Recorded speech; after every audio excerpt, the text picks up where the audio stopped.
Good day mga ka-Bentley, panibagong araw, panibagong pagkakataon at panibagong kwentuhan na naman. Ngayong araw mga ka-Bentley, humasin nga pala tayo sa isang mabigat-bigat na pasanin. At tara, panoorin nyo kung paano namin inubos ang mga laman ng By the way guys, andito na pala tayo sa may bandang Floodway. Papunta na pala tayo dyan sa may rainforest. Doon ako kakaliwa papuntang Pasig Palengke. At dito mga Bentley, sa may bandang east na nga pala tayo ng rainforest. At yan, kumaliwa na nga pala tayo papuntang Mercedes. At kung magtataka kayo kung bakit ganito yung boses ko, ilang araw na kasi ako sinisipon at inuubo. Alam mo na kung anong tamang gamot dyan.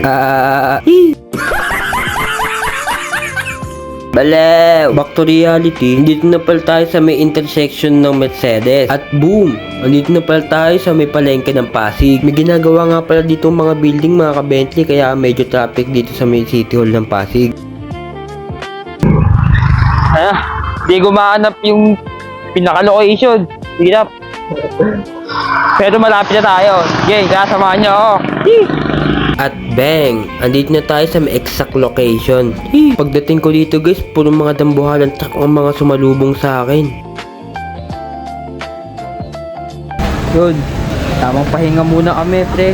Sabi nakapagod. Sa akin, no? Malaking truck yun, eh, no? Uy. Kaya tamang inom kami ng Coke. Kakapahinga ko lang, eh, no? Natapos sa isang truck.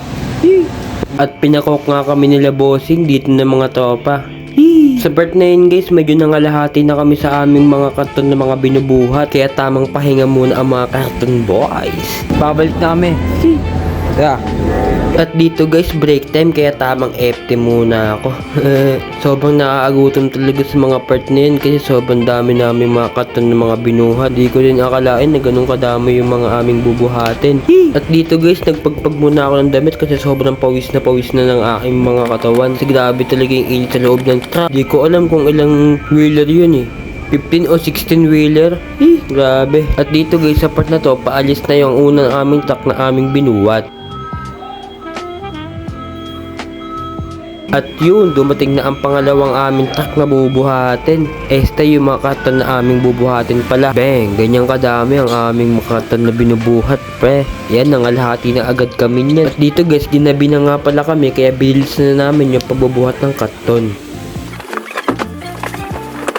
At dito guys, lahat ng mga tropa nakakaramdam ng mga pagod kasi nga sobrang dami naming nabuhat. Di namin nakalain, di nga namin nabilang kung ilan lahat yun eh.